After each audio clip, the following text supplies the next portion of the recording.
আসসালামু আলাইকুম সুপ্রিয় চাকরি প্রত্যাশী ভাই বোনেরা সবাই কেমন আছেন?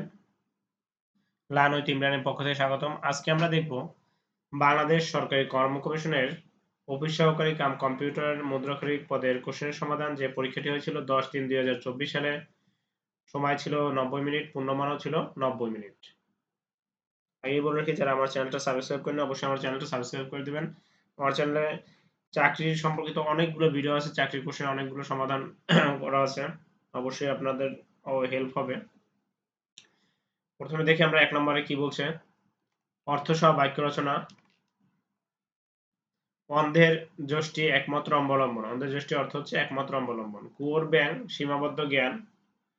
ডুমুরের ফুল অদৃশ্য বস্তু। লেফাফাদুরস্ত বাইরে পরিপাটি থাকা। ভুঁইফোর অর্বাচীন বা বড়লোক। অর্থ পারলে আপনি হচ্ছে বাক্য রচনাটা লেখা যাবে, এটা কোনো ব্যাপারই হবে না। অর্থগুলো হচ্ছে মেইন। সন্ধি বিচ্ছেদ করুন। বনৌষধি বনযোগ ঔষধি ঔষধি। মহিষী মহাযোগ ঋষি। চলচ্চিত্র চলযোগ চিত্র। ষষ্ঠ স্বরযোগ থ।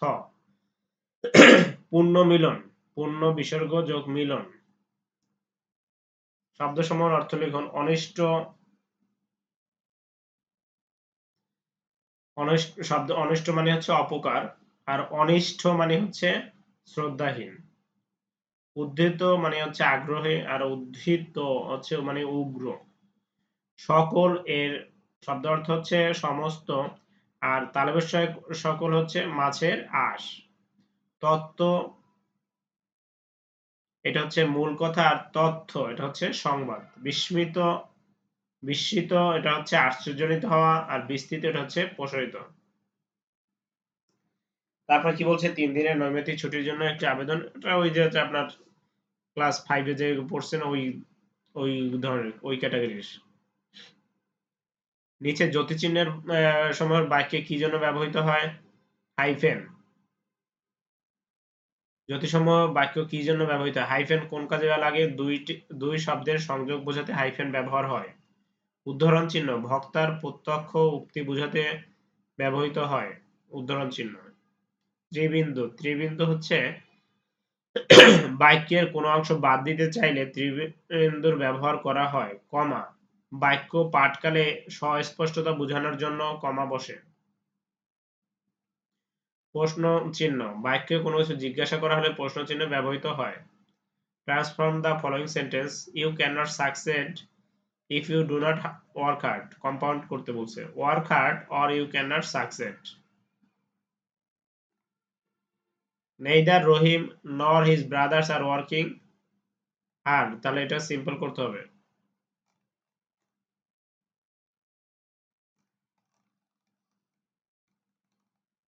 তাহলে এটা কি হবে সিম্পল? এটা রহিম and his brothers are not working here. The man is rich but not happy। মানে এটা হচ্ছে কোন সেন্টেন্সে আছে? কম্পাউন্ড সেন্টেন্সে। এটাকে আপনার সিম্পল করতে হবে, সিম্পল লিখে দেন। দো the man is rich he is unhappy। Sorry, complex করতে হবে। দো the man is rich he is unhappy। Every mother loves her child. Negative কি হবে? এভরি থাকলে there is no mother but loves her child. Every থাকলে there is no, তারপর mother, তারপর একটা বাট বসবে, loves her child.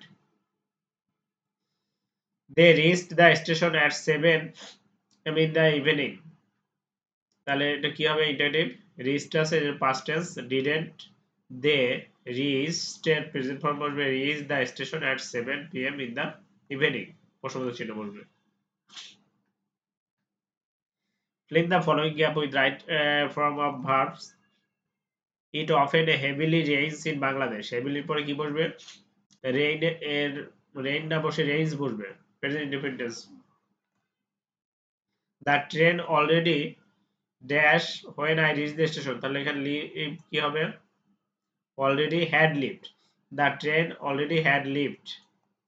He dash to Delhi tomorrow. এখানে গোতে কি হবে? যেহেতু টুমরো আগামীকাল ভবিষ্যৎ বোঝাচ্ছে, হি উইল গো হবে। I can not help. Can not হেল্পের পরে সবসময় ভার্বের সাথে আই যুক্ত হবে, যাই থাকুক।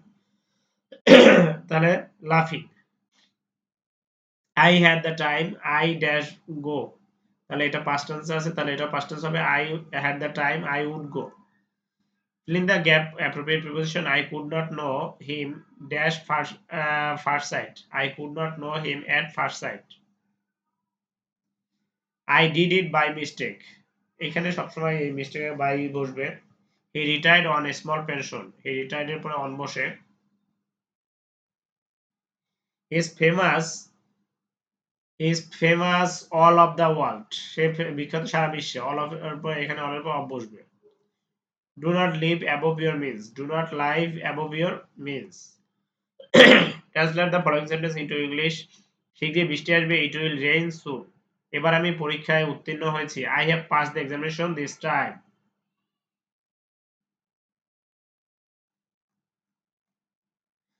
অল্প বিদ্যা ভয়ঙ্কর। Little learning is a dangerous thing. Rani এখন ইংরেজি পড়তে শিখেছে। Rani has learn to read English now. ছেলেরা হেসে ফেলল। The boy loved. Make sentence with phrase and idioms. Behind doubt সন্দেহাতীত। Behind doubt he is honest person. সন্দেহভাবে সে হচ্ছে একজন সৎ লোক। হেড অর টেল সব বুঝতে পারা। I could not make head or tail of the story. সব বুঝতে পারে না, যেটা আমি পারি নাই make head or tail of the story. Red handed হাতে নাতে। The thief was caught red handed. চোরটি হাতে নাতে ধরা পড়লো। পুট আউট নিভিয়ে ফেলা। Put out the lamp. Tell upon ক্ষতি করা। Smoking tells upon our health. তারপর এখন আমরা কি বলছে, 12 জন লোক একটি কাজ 9 দিনে করতে পারে। ওই একই হারে কাজ করলে 18 জন কাজটি কত দিনে করতে পারবে? তাহলে 12 জন লোক একটি কাজ করতে পারে 9 দিনে, একজন লোক করতে পারবে কয় দিনে? অবশ্যই বেশি, 9 গুণ 12। 18 জন লোক কি হবে? অবশ্যই কম। তাহলে 9 গুণ 12 ভাগ 18। কম হইলে ভাগ আর বেশি হইলে গুণ। আমরা যদি কাটার 9 18 ভিতরে যায় 2 বার, 2 12 ভিতরে 6 বার, 6 দিনে আছে। a square minus b square ও a square plus 2ab plus b square এর লসাগু নির্ণয় করো। লসাগু মানে কি? যেটা সব উভয়ের মধ্যে যা সব সব জায়গায় থাকবে, মানে সবকিছুই হবে, কোনোটাই বাদ যাবে না, কিন্তু কোনটা দুইবার নেওয়া যাবে না। a square minus b square সূত্র কি? a plus b a minus b। আর a square plus 2ab plus b square আমরা কিভাবে লিখতে পারি? a plus b whole square, মানে a প্লাস b আমরা লিখতে পারি। তাহলে a plus b a minus b আছে, আমরা লিখব a plus b a minus b। তাহলে a প্লাস b কয়বার আছে? যে দুইবার আছে, আমরা দুইবারই লিখব। মানে যেটা যেখানে বেশি আছে সেটা অবশ্যই আমরা লসাগুর ক্ষেত্রে। আর এটা যদি গসাগু হইতো তাহলে কিন্তু শুধু কমন যেটা থাকতো শুধু সেটা হইতো, মানে a প্লাস বিটা হইতো। একটি ঘরের দৈর্ঘ্য প্রস্থে 3 গুণ প্রতি বর্গমিটার 7.50 টাকা দরে ঘরের মেঝের কার্পেট মূলত মোট 1102.50 টাকা ব্যয় হয় ঘরটির দৈর্ঘ্য প্রস্থে। এই কোশ্চেনটা যে কতবার আসছে তা বলার বাইরে, মানে মিনিমাম 30-40টা পরীক্ষা আসছে। তাহলে এত টাকা খরচ হয়, 750 টাকা খরচ হয় 1 বর্গমিটার, 1 টাকা খরচ হয় 1/1102 টাকা খরচ হয় কত? 1 গুণ 1102.50 ভাগ 750 কাটারি করলে হয় আপনার 147 ভাগ। তাহলে ঘরের ক্ষেত্রফল বের হলো কত? 147। মনে করি প্রস্থ হচ্ছে ক, আর দৈর্ঘ্য হচ্ছে কত বলছে যে 3 গুণ, প্রস্থ 3 গুণ, তাহলে 3 ক। তাহলে ক্ষেত্রফল দৈর্ঘ্য গুণ প্রস্থ 3 ক গুণ ক, তাহলে কত হবে? 3 ক স্কয়ার। তাহলে আর ওইখানে ক্ষেত্রফল আমার কত পেয়েছে? 147। তার মানে 3 ক স্কয়ার সমান 147। গুণ অবস্থা চেপে আসলে ভাগ হয়ে যাবে, ভাগ করলে কত হয়? ক স্কয়ার ইকুয়াল 49। তাহলে ক সমান এই স্কয়ার আসলে কি হয়ে যাবে? রুট 49 রুট করলে হয় 7। তাহলে প্রস্থ 7 মিটার, দৈর্ঘ্য 3 গুণ 7, তাহলে 3 গুণ যেহেতু, তাহলে দৈর্ঘ্য 21 মিটার, প্রস্থ হচ্ছে 7 মিটার। তারপর কি বলছে? পিতা ও পুত্রের বয়সের অনুপাত 7:2। 5 বছর পরে তাদের বয়সের অনুপাত 8:3 হলে তাদের বর্তমান বয়স কত? তাহলে মনে করি পিতার বর্তমান বয়স 7x আর পুত্রের বর্তমান বয়স হচ্ছে 2x। এটার সাথে যদি 5 বছর যোগ করি 7x + 5 আর 2x, তাহলে কত হবে? 8:3।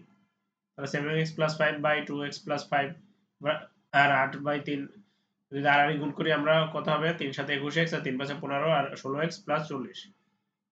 x এরটা এক পাশে নিয়ে 21x থেকে 16x বাদ দিলে হবে 5x আর 40 থেকে যোগ আসলে বিয়োগ আসলে 25, মানে 5x সমান 25। তাহলে x সমান কত হবে? 5। তাহলে পিতার বর্তমান বয়স হচ্ছে 7 গুণ 5, 5 7 35, আর পুত্রের বর্তমান বয়স হচ্ছে 5 গুণ 2, 2x যেহেতু আছে, তাহলে 10 বছর, মানে পিতার বয়স 35 আর পুত্রের বয়স হচ্ছে 10।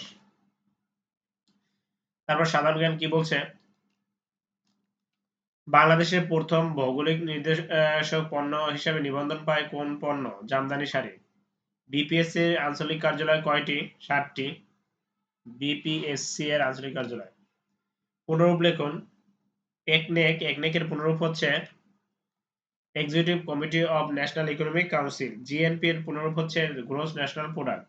সংবিধানের কোন অনুচ্ছেদে বাংলাদেশ সরকারি কর্ম কমিশন গঠনের বিষয়টি উল্লেখ করা হয়েছে? 137 নং অনুচ্ছেদে। কম্পিউটারের কোন মেমরি কখনো মোছা যায় না? রোম। বাংলাদেশ সরকারি কর্ম কমিশনের মাননীয় চেয়ারম্যান ও বিজ্ঞ সদস্যদের শপথ পাঠ করান কে? প্রধান বিচারপতি। জাতীয় পুরুষ ক্রিকেট দলের বর্তমান অধিনায়ক কে? নাজমুল হোসেন শান্ত। বাংলাদেশের সর্বদক্ষিণে ইউনিয়ন পরিষদ হচ্ছে সেন্ট মার্টিন। বুড়িমারি স্থলবন্দর কোথায় অবস্থিত? লালমনিরহাট। বাংলাদেশ সংবিধান গৃহীত হয় কবে? সংগৃহীত হয়? 4 নভেম্বর 1972 সালে। আজকের মতো কোশ্চেন সমাধান এখানে সমাপ্তি। সবাই ভালো থাকবেন। আমার চ্যানেলটা সাবস্ক্রাইব করে দেবেন। আমার চ্যানেলে অনেক ধরনের ভিডিও আছে যেটা আপনাদের অবশ্যই হেল্প হবে চাকরি পাওয়ার জন্য। আর যদি কোনো নতুন ভিডিও পেতে চান অবশ্যই কমেন্টসে জানাবেন। আসসালামু আলাইকুম, সবাই ভালো থাকবেন।